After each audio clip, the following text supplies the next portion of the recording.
Hello, everyone. I'm Harvey Brownstone, and today's special guest is a lawyer whom I've admired for a very long time. She's widely considered to be the best criminal defense lawyer in Canada because of her fearless and highly skilled advocacy in many high-profile cases.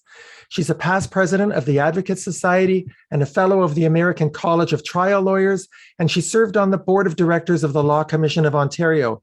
She's taught and lectured at law schools and is in constant demand as a speaker and educator. She's been repeatedly recognized by Canadian Lawyer as one of the top 25 most influential lawyers in Canada. Toronto Life magazine named her Toronto's 15th most powerful person. She received the Laura Legg Award from the Law Society of Upper Canada and the Law Society Medal for outstanding service to the administration of justice.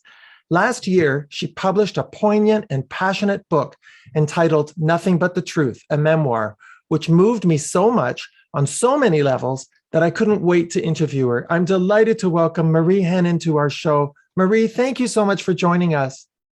Thank you, Harvey. Good to be here. Marie, you're extremely well known as a prominent defense counsel, and you've certainly done your share of media interviews following some of your big cases. What made you decide to write the book? Well, that's sort of interesting. As I say in the outset of the book, I really wasn't interested in writing a book. I'm a pretty private person, and I'd been asked to write repeatedly and kept saying no because I didn't want to write about my cases. I wasn't interested in writing that sort of lawyer's book. And ultimately, what drove me to write the book was my view and my concern that what people saw was really two-dimensional and a bit caricature of what a defense lawyer is and what a female defense lawyer is, and the assumptions about who I was and what my history was and whether this was put on or real. And I thought it just sent a negative message to young lawyers and young women looking and thinking, well, this is what I have to be or do. And I thought it was important to share a little bit about myself, of who I am and what my history was, because I don't think it's that unique. I think it's an immigrant story that many of us have had. And I felt that I just wanted to sort of pull the veil back a little bit. You and I are both immigrants to Canada. We were both brought here by our parents when we were 3 years old. You came from Egypt, I came from France, and you wrote something that really resonated with me. You said that you feel most acutely at home when you're in a state of discomfort, and that the challenge of discomfort feels stabilizing. Has that feeling of discomfort been a great motivator for you in life? I think it has. I think for a long time I wrestled with trying to be something that I'm not, which is sort of settled and comfortable in the state of things. And it's just not my nature. I am very curious. I'm always interested in what else is going on, what I don't know, what's new, an experience I haven't had, a case I haven't tried. And so I realized, in part in writing this book, that that's just who I am. That is just the way I'm made. And that has not changed at all. And it is a motivator for me. I think if I wasn't always driven to feed that part of myself, to get that rush, really, that's what it is for me, I would have not done many things. Your early report cards from school described you as shy and quiet. What happened? Yeah. I have no clue. Maybe I learned language. I don't know. Maybe after a while, I came into my own. I don't know. It's sort of interesting when I look back at those report cards. It's certainly not who I am now. Your uncle Sammy, who was gay, moved to New York at the age of 18, and you were extremely close. What drew you to him? Well, first of all, because of our very close age, we were 10 years apart. He was really an afterthought. I grew up with him being my sibling more than my uncle. When we came to Canada, I spent most of my time with my grandmother and my uncle because my parents were working. I mean, that was my day, every day.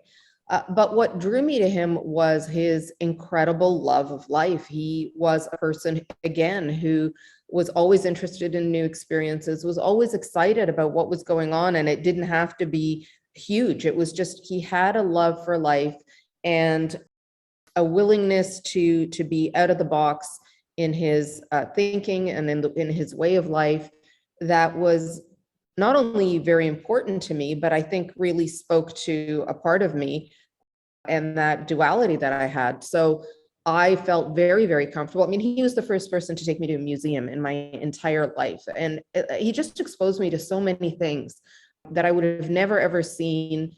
And I loved it. I loved it. So he and I were extremely, extremely close. I want to read you something, Marie, that you wrote in the book when you were referring to Sammy and others like him. You said, "It is much easier to be who you are when you have the comfort of being safely enveloped by the majority. Those who reveal themselves on the fringes, whether sexual, social, political, or artistic, they are the ones who demonstrate real bravery." Marie, as one of the gay men who came out at 19 years old in 1975 and paid a huge price for it, I want to thank you for acknowledging the strength that it took. Thank you. Well, it is such a misconception, I think, of the gay community, and I think it's so misogynistic. This assumption that, and it's also sexist, this assumption that certain characters and qualities are indicative of weakness. It's the contrary. I mean, anybody you've lived that life, and I know my uncle lived that life, took such incredible emotional strength, such incredible emotional strength. I mean, I don't think most of us would survive it. I don't think, and I don't think people understand how overwhelming that challenge is and that journey is when you are alone and you're isolated and you're ridiculed and you're marginalized in every conceivable way. I saw him go through it. I saw him go through it, obviously, with his own family who loved him but didn't understand him. I saw him go through it culturally. I saw him go through it when he was ill, when he was sick with AIDS. And so I would characterize Sammy as one of the strongest people I have ever met in my life. The way he dealt with his illness to this day is something that resonates with me. So I can't imagine Harvey going through that. I really can't. It's just such a challenging, unfair burden that he, and I'm sure you, carried with such grace. So I admire you. I had it easy. Well, thank you. I also want to thank you for immortalizing Sammy in your book and for letting people know what it was like to have AIDS back in the 80s, not just in terms of the disease, but people's attitudes towards it. So thank you, Marie. Thank you. Thanks, Harvey. Now, I think the real heroines in your book are your mother and your grandmother, your beloved Teta, who taught you to be independent and confident and resolute. You described them as typical Middle Eastern mothers, and you gave them a lot of credit for the woman you've become. You described yourself as hard, and your former colleague, Eddie Greenspan, said you were one of the toughest people he knew. But when I read that, I was thinking, if you were a man, would your toughness be as remarkable as it is being a woman?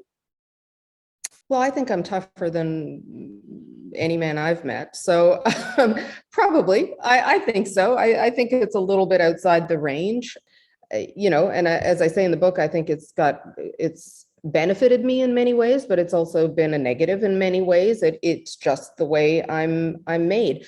I think certainly being assertive as a female is something that is subject to more criticism. I think it is, you're viewed a bit more as an outlier, whereas if a man was sort of doing the routine, normal things that you would expect a person to do, you would think that that's just a strong, independent guy. So there's certainly more criticism leveled against women who have those qualities. There's no question about that. And I think I would be on the outside fringes of that, quite frankly, of any sex. So, that's just, again, it's fine. What I like is that you're tough, but you're warm. There's a great warmth in you. Thank you. So it is possible to be tough and assertive and confident and resolute, as you said in the book, and also very warm and compassionate. That's you. That is, I think that's so true. And I think one of the things, again, for women in particular, is you're either all or nothing. It's very clear the way we're depicted in movies, for example, or the way female lawyers are depicted. You tend to be either, falling apart at the seams, or the nasty bitch, or the, and when people say to me, do you have hobbies, or do you have kids, or do you like doing things? I always say to them, are you asking me if I'm a human being? Yes, I am human. So I am tough, but I love my family. I love my friends. Obviously, I think we are all more layered and more well-rounded than people might think. So sure, I've got the gamut of human characteristics most of the time. Do you think there are certain personality traits that a good defense lawyer needs to have? Yeah, I do. I think for particularly a criminal defense lawyer, I think you have to be tough. I think you have to be strong because your clients come to you for that. They're at the moment of crisis, one of the most significant moments of crisis in their life. You cannot fall apart with them. And so they're looking to you to not only bring them through, but sort of be there as the person who's sort of withstanding a lot of what's being directed at them. So I think strength has to be there. I think focus, I think lack of judgment of your client. You're not there to either be their best friend or their enemy or to judge them in any way. You really have a very specific job. It's almost surgical. And so I think you have to have that measure of self-control and dispassion. I think all of those things are essential characters. You had your sights set on being a criminal lawyer from the very first day of law school. Now, you had no lawyers in your family, very little life experience. How could you be so sure at such an early stage that criminal law was what you wanted? Well, I knew even earlier than that, a couple of things. Number one, the subject, what I knew of the subject matter, the types of things that a criminal lawyer does, based on media, right? I had no personal experience with it, really fascinated me. The second thing was personality. I like fighting for the underdog. I'm an outsider by nature. And so, I wasn't going to be invited to the club that was never going to let me in, right? So the idea that I would be going into corporate law or, the Bay Street firms, it just never occurred to me. I didn't understand that world. I didn't know that world. It just had nothing to do with who I was. And so criminal law worked for me and was a natural fit, A, because the subject matter, and B, because of, again, my personality. I wanted to litigate. I wanted to be in court. And when you think of a litigator, you think of a criminal lawyer. You got a master's degree at Columbia. You wrote only one paragraph about it in your book. So I have to ask you, Marie, was getting a master's degree worth it in terms of making you a better lawyer? It was worth it in terms of my career path. I wanted to teach. I like academia. I wanted to teach, but not full time.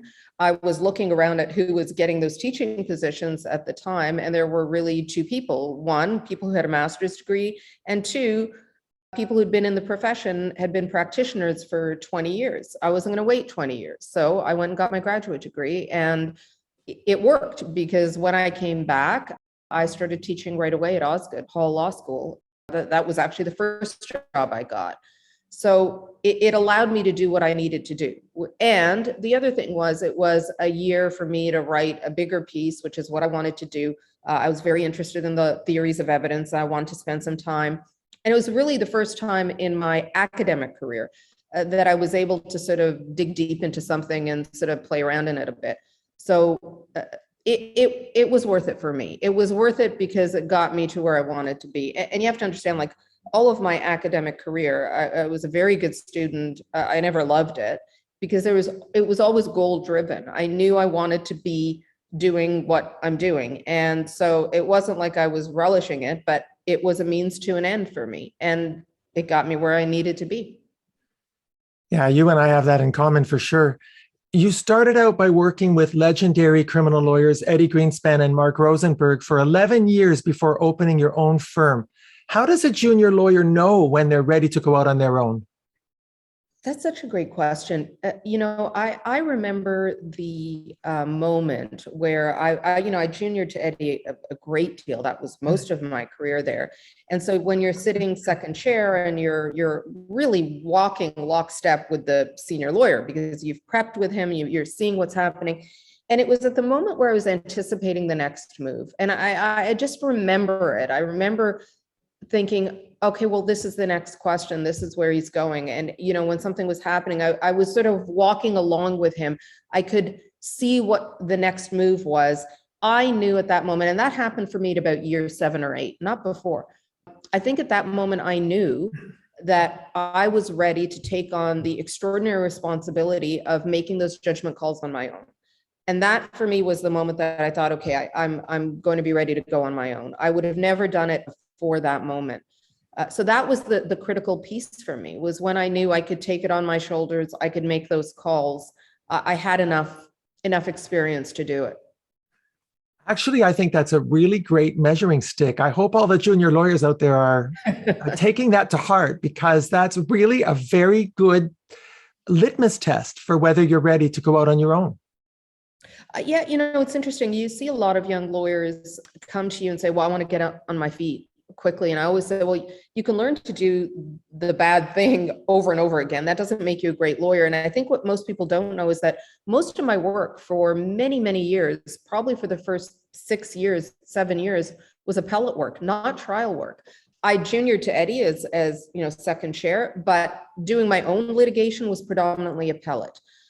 And so that's really where I started going to court. It was an appellate court. I think it is important for people to be patient, because it is a craft. We go to school for many, many years to learn, and then it takes many years, I think, to get good at what we do. And you can tell, Harvey, an experienced judge, experienced lawyer, there's a huge difference.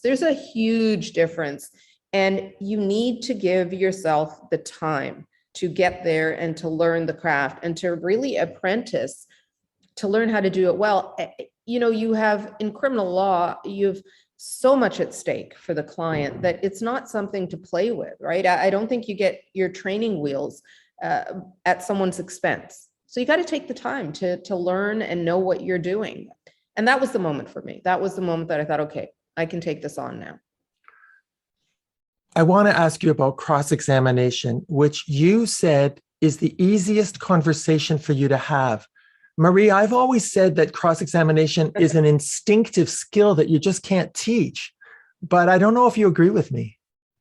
Not 100%. I think you can learn quite a bit. There are strategies, there are ways. I write about it a little bit. I think people, again, see what they see on TV and think, oh, it's a 5-minute, got you cross-examination. It takes a great deal of preparation, actually, because cross-examination is all about controlling what is effectively an uncontrollable, unpredictable environment. So you come into it not having met the witness generally, not knowing what they're going to say, not knowing who they are as a human being. That's a very significant thing. Not knowing how they're going to react to you, not knowing how they're going to be perceived by the judge. So all of these unknowns. And you've got to come into a cross-examination and take all of that and make it as controllable as possible by you. So I think there are strategies of learning how to control a witness, learning how to control yourself with a witness. It's extremely important. Learning how to master the material. And then there's another part. So look, I think that gets you to probably 90%, and you will be an effective cross-examination. But the star cross-examiners have like the little bit of extra, right? It's the Olympic athletes. They have a little bit of extra. What's the extra? I think it's what you're talking about. It's the instinct. It's a natural instinct in the moment. It's a natural instinct of what the case is about. It's a natural instinct of who you're dealing with. It's reading the room. Those sorts of things you can't teach. Well, you wrote something that resonated with me deeply as a former judge. You said, I'm quoting you here, the goal of advocacy is first to be heard. If a judge does not want to listen to you, then you've already lost. A lawyer's credibility is why people listen and are prepared to be persuaded. If you do not have the first, you will not master the second. Marie, in my experience, and I hate to say this, but the truth is that not enough lawyers have that credibility. They're poorly prepared. They miss key aspects of the evidence. They don't sufficiently prepare their clients before testifying. Sometimes they don't even know the law. Can you imagine how frustrating that is for a judge? It's not only frustrating for a judge, it's such a profound disservice to your client. And I always tell young lawyers, judges talk. They talk about the lousy lawyers, and they also talk about the great lawyers they've seen. And, as a young lawyer, your reputation spreads extremely quickly among judges who are back there and, I saw this lawyer that was really well prepared. And you walk in, you begin to gradually, because you earn it, you're not entitled to it, you have to perform, you have to demonstrate, you gradually earn that credibility. I think, again, it's such a disservice to the public and to lawyers who think that's what you have to do, that they think we come in and pull the wool over anyone's eyes. I always say you're not the smartest person in the room. And if you come into a litigation thinking you're going to do an abracadabra and surprise someone, you won't. Assume the judge knows more than you do, assume the Crown knows more than you do. And if you come into it with that mindset, then you're coming in to meet the difficult parts of your case head on. You have to, because nobody's missing them. And you earn credibility when you're dealing with the problematic issues, when you know the law.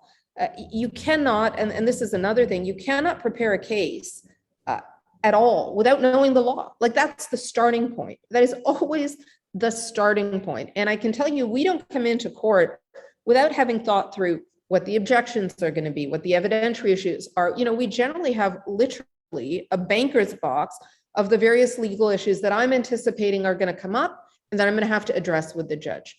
And when you do that, I think judges get greater confidence in you, that you're prepared to give them what they need and they can rely on you, as opposed to the type of lawyer that they just, if you quote something, they're going to read the next paragraph because they don't trust you. You've given them what they need to adjudicate. So I couldn't agree more with that. That requires an attitude change, I think, for some lawyers, and an attitude change in the public, that really the best of this profession aren't pulling the wool over anyone's eyes. How important is mentoring in one's professional development? It's important. It's certainly very important in our office, and we spend a great deal of time, and I spend a great deal of time doing it. But as you know, in criminal law, people pick up the phone and ask for advice all the time. What's interesting to me is that actually, as lawyers become older in the profession, they tend to be more willing to get the advice, right? It's really interesting how more prepared you are and more willing you are to hear everyone's views and to gut check. You don't have the bravado that you have as a young lawyer thinking you know everything. You actually now know you don't know everything. And so you seek it. Mentoring is really important for young lawyers to do that gut check, to assist them not only through their career paths, but also through cases, right? To understand how to navigate difficult judges, difficult clients, difficult prosecutors, all of it. So I think it is important. I came from an old school style of mentoring, which it was not a formal mentoring. Eddie was there, Mark was there. And if I asked them questions, they would spend all the time I needed to talk me through, because they loved what they were doing. But they didn't sort of set aside hours thinking about my career or what I was going to do. It was up to me to go to them and say, what did you do? And I did. I constantly would bug Eddie and say, okay, why'd you do that? When you asked that, when the witness gave that answer, I would have thought you would have done X. Why'd you go there? And he loved it. He would spend hours talking to me about that. So, that was my mentoring. Although by and large, I think the public seems to understand and accept the role that defense counsel play in the justice system, some women have had great difficulty accepting a female defense counsel defending a man charged with committing an act of violence against a woman. Male defense counsel are never seen as traitors to their sex when they represent men. So what has to happen for women to change their sexist attitude against other women? Well, I think it's obviously something I've thought a great deal about.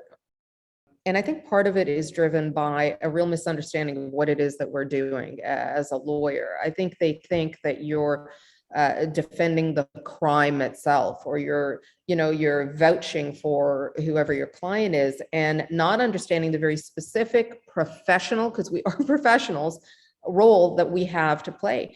I do think women get a great deal more criticism. I mean, I know that men have done the job I've done for centuries and have been invited to speak all sorts of places and continue to be invited to speak all sorts of places. And no one would suggest that their moral or ethical values are in question. And that's really what's being suggested when someone takes that shot at a female lawyer.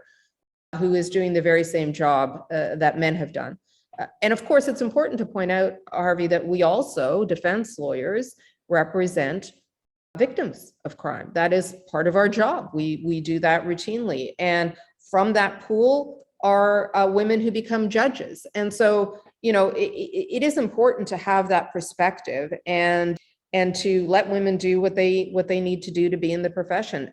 I think it is such a fundamental misunderstanding of the role of a defense lawyer and their importance in our constitutional democracy to take those shots at anybody in this profession, and certainly because of their gender. It's just a gendered comment. But then again, much of the analysis or coverage of women in any profession is profoundly gendered. I mean, the amount of ink spilt on what I wore during a trial is pretty stunning. In the same breath as saying it's really inappropriate to ask a witness what they're wearing, which of course it is, and I never have, and it's utterly irrelevant. Yet a great deal of ink spent on what the lawyer was wearing. And so that gendered lens that we see women through in a profession is troubling, of course, but it's not going to be the thing that dissuades me from doing what I'm doing. That's for sure. You wrote about the need to strike an appropriate balance in each case between truth-seeking and fairness. In your experience, Marie, how often do you think our system gets it right? We get it right I guess, let me just step back. It depends on what you mean by getting it right? Getting it right, it's coming to a verdict that I think is arrived at fairly. I mean, different judges can come to different conclusions on the same set of facts. That's because we have humans adjudicating. There's no other way to get around that. So it's not like we're mixing things in a lab and you're always going to come out with the same result. We have humans determining things, and every human will look at things differently and can come to different conclusions. So getting it right doesn't necessarily mean, coming to the answer that one side or the other wants. To me, getting it right means the process. The process is absolutely essential, that it is fair, that it is objective, that people feel heard, that a judge is unbiased and measured. All of those things, that they're humane, all of those things are getting it right. And because we have that constant struggle of we want to achieve a goal of truth seeking, but we also have these issues around fairness and government and state control and limiting that, you're gonna calibrate it differently, which is why, for example, someone may have a confession excluded, as you know, and that may be the only evidence, and that may result in an acquittal. Is that getting it right? Yeah, I do think it's getting it right. If what you mean by getting it right is we were upholding our constitutional democratic values, yes, that is getting it right. So I think that's what we strive for. I know that's what I strived for. Now, I can't resist this opportunity, Marie. Can I run some ideas by you that have stemmed from my frustrations as a judge? Please. Well, in my experience, at least 75% of the criminal court clientele is made up of either drug addicts or people suffering from mental illness or both. So first of all, I'd like to see drug possession decriminalized and the money that's being spent on prosecution and imprisonment and parole and probation being spent on drug rehab instead. What do you think?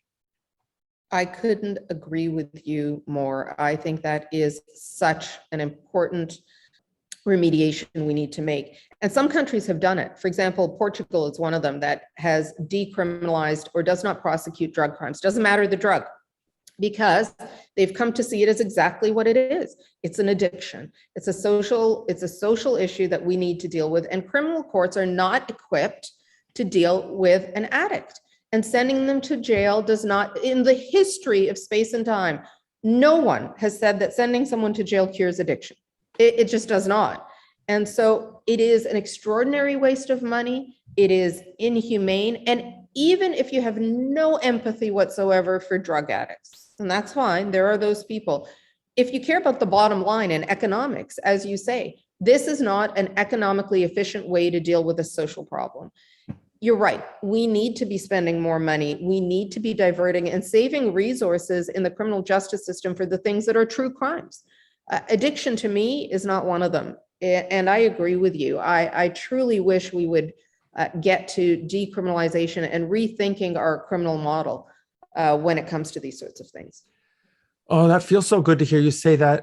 I would also like to see all cases where mental illness is the cause of the antisocial behavior being diverted to real, meaningful mental health treatment. What do you think of that? I again, couldn't agree more. We have had, we deal with clients with mental illness all the time. If you're in a criminal court as a judge, you see it all the time. And, in some cases, not everything is curable. Right? This is part of the problem. And as prosecutors and judges, and lawyers, we're often trying to figure out what to do, because the person is going to come back, because the illness is simply not something you can give a pill for. And even if you give a pill, the next day, if they're not taking their medication, it's such a problem. I have families that are at their wits and they don't know what to do with their loved ones who are ill and are going to be committing crimes. There's just there's nothing we can do about it other than take them out of the criminal justice system. And the supports that are required to assist people with mental illness are so extensive. Again, we're wasting our money in courts because that person is going to come back and they are not going to get better in jail. They are going to disintegrate in jail. And we have tough times getting beds. Judges, I mean, you can tell those stories, Harvey, of how sometimes you need a bed for an inmate, you can't get it. And judges are at their wits' end, ordering, the facility to come to court, demanding that a bed be made available. So everybody is working with these constraints, and we all know that this doesn't work. I think one thing that's important to tell people that are hopefully listening and thinking about this is that if you put judges and defense lawyers and prosecutors in the same room, I promise you, we will all come up with the same solutions. We all will, because we all know how the system works, and we all know where the flaws are that need a desperate fix. And those two areas, there isn't a single person who works in our business who doesn't know their critical situations that need a resolution. We can't keep ignoring it. But what government is going to do that, right? What government wants to stand up and say, you know what, I think addicts are not being treated fairly? Or, what government, what politician is going to stand up and say, I think the mentally ill are not being treated fairly in criminal courts? I just don't see anybody taking that burden on. Well, I think if the public understood the real costs of prosecuting and warehousing mentally ill people and drug addicts, then maybe there might be the political will to enact some much needed changes, I hope. Well, or you have a politician who actually understands what this is, who has some subject matter expertise and discusses it with the public. Because I think when you give the information to the public, they're smart, they will understand it. The problem is they're not given access to this information, and it's not a message that politicians really want to spend time on. Now, another idea of mine, I would like to see a trial scheduling system where if the victim is a child or the accused is being kept away from their family while they're on bail, the case should be fast-tracked. What do you think of that idea? Well, I think fast-tracking certain types of cases is very helpful, but we have such a backlog, as you know, that I don't know how things are prioritized. I think in addition to fast tracking, if we got rid of many of the things you're talking about, you wouldn't need to fast track because you'd have the resources available. But we clog up the courts with so many things that are unnecessary. In BC, for example, they've taken a different look at impaireds. You know how so many of the docket, 70% of the docket is impaired driving. And so they've dealt with it in a way that some of it is dealt with as a provincial offense, the same penalties in the sense of suspensions and things like that, but not a criminal record. And that has decreased the backlog substantially. So I think what we have to do is, if we take out the stuff that shouldn't be there, we'll be using our resources more effectively, and naturally things will get on track and prioritized. We're not putting our priorities in the right place. We're not doing that. Okay, here's my last little bugaboo. As you know, or maybe you don't know, but I spent 19 years in family court and 7 years in criminal court. And I've always been amazed at the overlap. One year, I kept my own records, and 40% of the people that came in front of me in criminal court were also in family court. So I always felt that in domestic assault cases, where the accused and the complainant are in family court and criminal court, I'd love to see them in one integrated court before one judge who deals with all of the issues. What do you think of that? I think that's an interesting idea because there is a relationship. Again, if you have the experience, you know that that is not a disconnection. That often there's two things that are happening. One, you're in family court and it's a bit of a play to get the partner charged. The other thing is a person is charged and they say, okay, this marriage is over. And so you end up in family court. So they do tend to overlap. Domestic assault, domestic cases are complex. They're in the category of cases that I don't think we resource well. And we deal with it in a very paternalistic way. There was a great book that I'm reading about a defense lawyer who writes about her experience. She's racialized and talks about what happens when it's a domestic case involving a couple that are impoverished, that are racialized. And, the breakup of the family, the forced breakup of the family through the criminal process is not viable. So pulling someone out of the house when they're the main income earner, when they have children, when the couple may want to reconcile, and you cannot be paternalistic. And so what you need, again, is the social support system to allow that couple to move forward in a safe way. And we don't do that. We think that you can sort of wrench families apart and that then they won't go back together and you're back in the same cycle again. So I agree with you. I think domestics are one of the areas where we need to look a little bit more in a bit more sophisticated and holistic way about them and try to be a bit more creative in our way of dealing with them and assisting people through these very difficult problems. So I agree. Boy, you made my day. Are you in favor of a system of pre-charge screening where before a charge can be laid by the police, a Crown prosecutor must review the evidence to determine if a charge is warranted? Well, some provinces, as you know, do have pre-charge screening, and there is a value to pre-charge screening because it really pulls out the stuff that is weak and shouldn't be prosecuted. And so a person isn't subjected to an arrest and prosecution and all the things that go with that. So pre-charge screening by prosecutors is, I think, very good. And you'll see that in very substantial cases or complex cases, there is in fact some pre-charge, not screening, but involvement with prosecutors in Ontario anyway. In other provinces, there's actually screening mechanism. I think it would be very helpful because I think it would reduce the number of cases that shouldn't be brought, the number of charges, the overcharging that occurs. I think that's a good idea.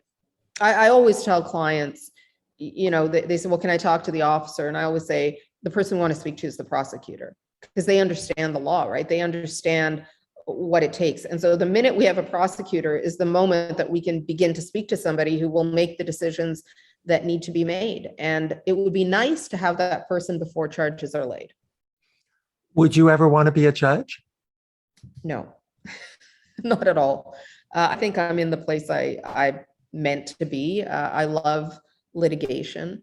I think being a judge is such an extraordinary weight and responsibility. And I just don't have that in me. I would have a really tough time. I think I would be, I prosecute some cases on the regulatory side. I have to be the only prosecutor that gets thank you notes from the people they're prosecuting because I can't help but advocate all sides. So I'm an advocate at heart and it's the right role for me, I think.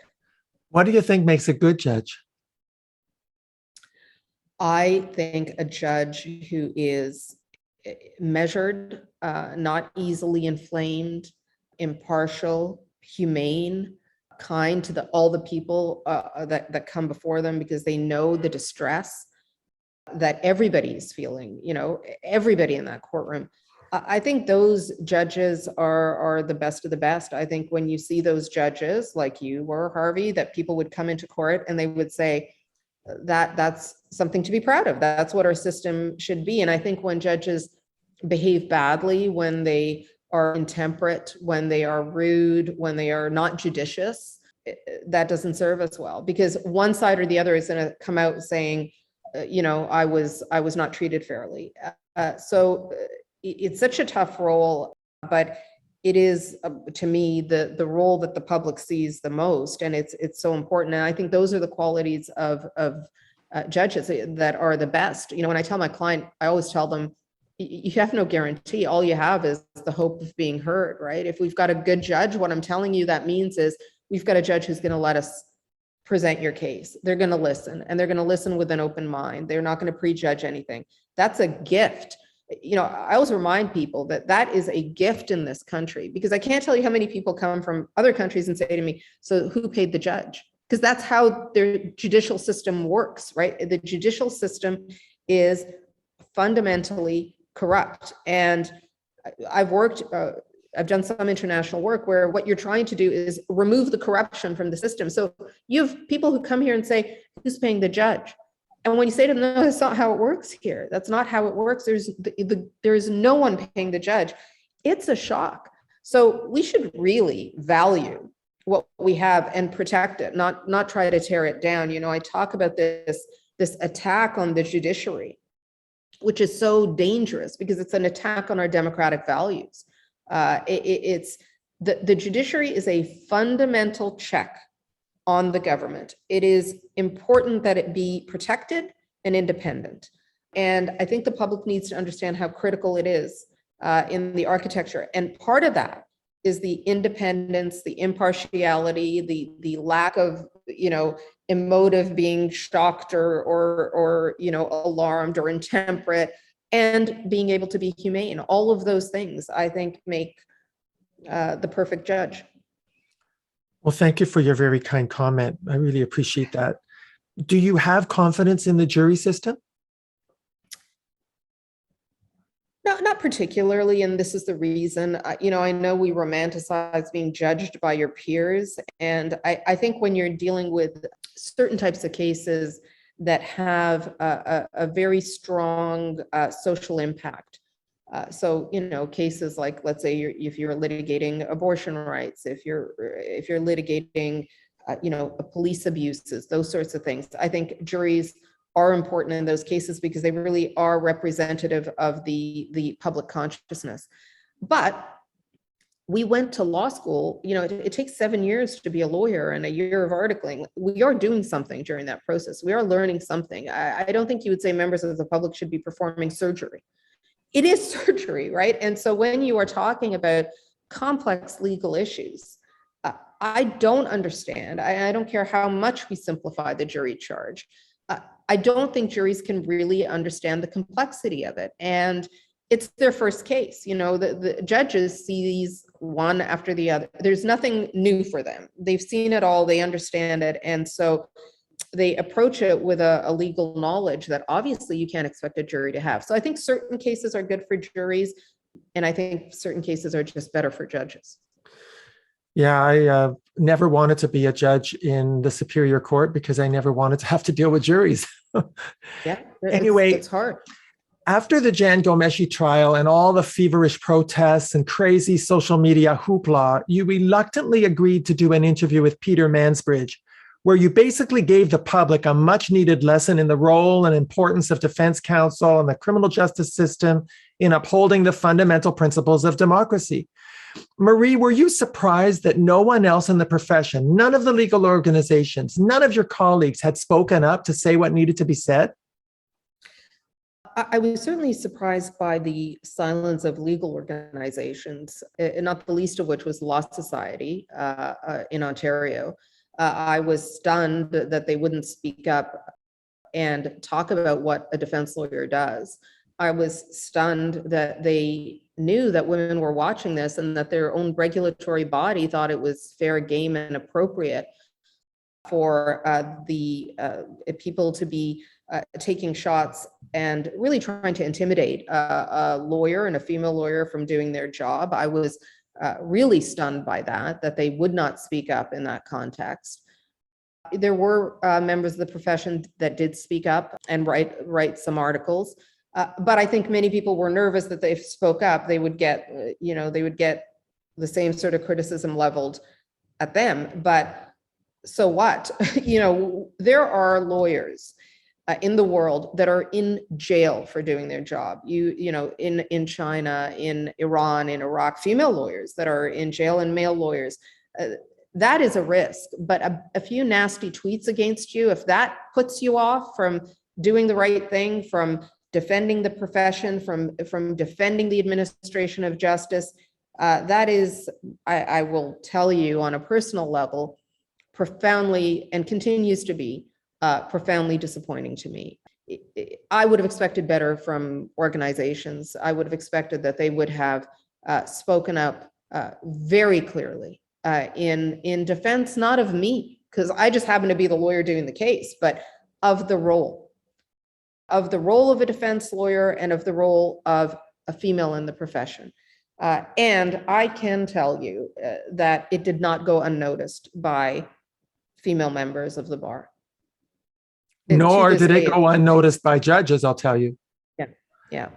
To this day, it's something that is raised, and candidly, probably one of the most significant impacts of that case on me personally was the surprise at the fear of saying that what we do, here's what we do, let us explain it to you, and it is appropriate and honorable, and this is what defense lawyers do in our democracy.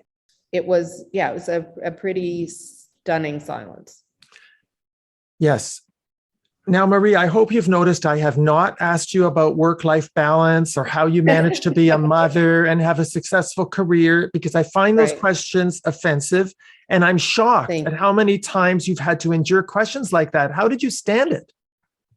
Well, I don't do it particularly graciously. I find it very odd. Again, as I say in the book, when someone's asking you that, they're just asking you, like, where have you failed? It's not that they really care what I'm doing on my off hours or how my family's doing. It's just trying to figure out, as a female, where did you fall down?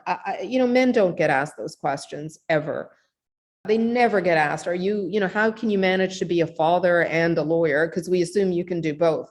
So thank you for not asking those questions, Harvey. I hate them, and I find them so gendered and offensive.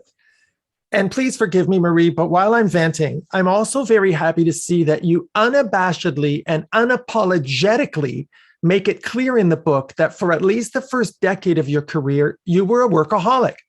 I'm saying this to you because I'm always stunned when I speak at law schools, and the first thing students ask me about is how they can have work-life balance from the get-go. Everyone I know who achieved real success in their career had to work extremely hard and very long hours, especially at the beginning of their career. There was no work-life balance. We all paid our dues, but the new generation of law graduates just don't see it that way, do they? I think they want to have and there's nothing wrong with it. I've come to educate myself about this, a different life, and that's totally fine. There's nothing wrong with that. But I think, to your point, Harvey, whether it's law or sports or music or you name it, in order to excel in something, you have to work hard at it. There's no short-circuiting that. It's called hard work because it's hard, not because it's easy. Otherwise, we would all do it. There's no other way around it. You have to put in the time, you have to put in the hours in anything, and it's your choice. You can choose not to, but you can't say you want to be an Olympic athlete if you don't want to put in the hours it takes to be an Olympic athlete. So there is training that goes into it. There is a lot of hard work. There is paying your dues. We are a profession of paying your dues, right? You have to earn your stripes. You have to earn respect. You don't walk into it entitled to it. Well, let me ask you this. Would Eddie Greenspan have hired you if at the interview you had asked about work-life balance? No, there was no balance there at all. It was work. He wouldn't have, that would never have happened. And you wouldn't have gone to that office if that was your mindset. You would have never gone there. I knew what I was signing up for. It wasn't a surprise to me. He had written a book. I knew what his life was like, and I knew what the expectations were. But, I think what I tell young lawyers, and it is the truth, I loved it. I wasn't doing this to be successful in sort of an objective way. I was doing it to be the best I could be at the profession. That was what was important to me, that at the end of my career, what people would say, the greatest compliment is when another lawyer or a judge says, I saw you and you're good at what you do. That to me, because they know what I'm doing. And it is so meaningful to me. So that's what I was striving towards. I loved what I was doing. I was eating and breathing it because I loved it, not because someone was making me do it, not because somebody said, this is what you need to do to be successful. And it was because what I thought I needed to do, Harvey, to be really good at what I'm doing. And that was the end goal. Like everything else truly is unpredictable. You can't control it. You can't predict it. You don't know what case is going to walk into your office. You may think a case is going to be high profile and it's not, and you may think a case isn't and it is. The media may like you one day, they may not like you the other. It's impossible to control the uncontrollable. But you can control what you do as a lawyer. And so that was my fixation. I was obsessed with being the best lawyer I could be. And all that hard work was directed at pushing myself, improving myself, trying to do better. And I still have that mentality, in all honesty. I mean, it's not like I think I'm done. I can always do better. I can always rethink and improve. So. Well, in your book, you wrote passionately about the plight of professional women, that although at least 50% of law school graduates are women, they make up only 20% of law partners because huge numbers of women leave the profession or take in-house counsel jobs when they become mothers. My question to you is why, in 2022, we still aren't insisting that men step up and take a greater share of the childcare responsibilities so that women aren't expected to do it all? Oh my gosh, Harvey, thank you for, that's the answer. Thank you for saying it. It's the issue, right? Nobody leaves a profession that they're validated in, that they're successful in, that they're doing well in. They're leaving it because they can't do what they need to do and they are not getting the support they need. There is no other way of doing it. You know how men have succeeded in this profession? They have the support that was required to allow you the freedom to do what you need to do. Women need that same freedom. And any woman who has done this job or any job and been successful at it has that dynamic. They have a partner or they have the help that they need to allow them to focus when they need to focus. And so you're right. I don't know why we keep saying to young female lawyers, oh, you know what you need to do? You need to go home by 5 o'clock. Or how are you going to do that? How are you going to balance that? Why aren't we saying that? Why aren't we having that conversation with the men entering the profession? Why are firms not allowing paternity leave and encouraging it? So, it's not just the woman that has to assume all of that responsibility. You're absolutely right. And it is gendered. The accommodations we're making for women is gendered. It's simply saying to them, how are you going to do it all? Well, we can't do it all. No one can do it all. The answer is exactly what you said. It's exactly the answer. Well, I can remember dozens of times that a female lawyer told me she couldn't attend a pretrial conference at 8:30 or 9 a.m. because of childcare responsibilities, but I cannot recall a single time that a male lawyer said that. Sure. So why are women like you still the exception and not the norm? Because I think there's a lot of social guilt. The messaging from the Law Society, from our profession is, how do we accommodate you to do everything, right? We don't give women the birth, the runway that they need to, RBG, who talked about this, young women should see her interview, talks about this. And she was a very soft-spoken woman, but she said, I had the runway. My husband was picking up a lot of the things which allowed me to do what I needed to do. And I think women are not given that message. So there's a lot of pressure. There's this creation of this woman that can just like do absolutely everything. That's what the garbage we're selling. And it's crushing because you cannot, and you're going to fail because you will not be able to do everything. And I agree with you. I mean, it's such a very distressing message. And so women leave. For sure they leave because you can't. How are you going to meet all the pressures that come with this profession or any profession if you're not having help? And if we're not making it, if the expectation isn't that your partner is helping or that you're given that support. So I think we're doing a disservice to women. Well, so do I. I only have one question left for you. I told you that I would try to make the interview fun. I can only hope this was at least half as enjoyable as being in the shoe department at Bergdorf Goodman's in New York. Well, that's a really high bar. It's a lot to beat that. Being in Bergdorf's it is the happiest place in the world. So, but it was close. It was close. Well, I got to tell you, it's an absolute joy having this chance to interview you. I never had the chance to work with you in the courtroom, but I've admired you for many, many years. You're right, the judges talk. I remember from the very beginning when you started appearing on your own in court, and I hoped I'd get a case with you, and it never happened. But I want you to know how proud I am of you. I'm proud that you wrote this book, for the efforts you make to educate the public. And I thank you for taking the time to come on our show, Marie. I really appreciate it. Thank you, Harvey. And I've been admiring you from afar as well. You were one of the best, and such a credit to judges, and so humane. That I was very aware. And it's just so meaningful to people. You were profoundly kind, and you are. So thank you. Thank you for having me. Thank you so much for saying that. Our guest has been renowned criminal defense counsel and author Marie Henein. My name is Harvey Brownstone. Thank you to our producer, Steve Silver. Thank you all for joining us. See you next time. Thanks for watching. Be sure to check out all the great interviews on the Harvey Brownstone Interviews YouTube channel. Don't forget to subscribe and ring the bell to be notified when new videos are posted.